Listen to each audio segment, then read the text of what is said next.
My name's Bob Esslinger, and I live in Victorville, California, up in the high desert. The electric bills were just eating us alive. $350 in July, another $288 in August. I mean, it just goes on and on. Their equipment's made in America, and I am very pleased with that.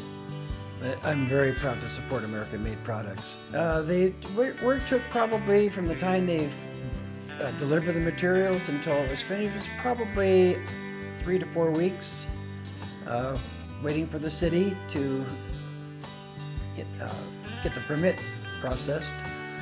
And since we got the solar, and we've had it about 4 months, and I've already saved over $660. Oh, it's wonderful. Every month when I get the electric bill, and they keep track of the excess that they take back and put on their own grid, so they owe me money every month. I monitor it. I look at it every day. I'm just amazed at how good it is.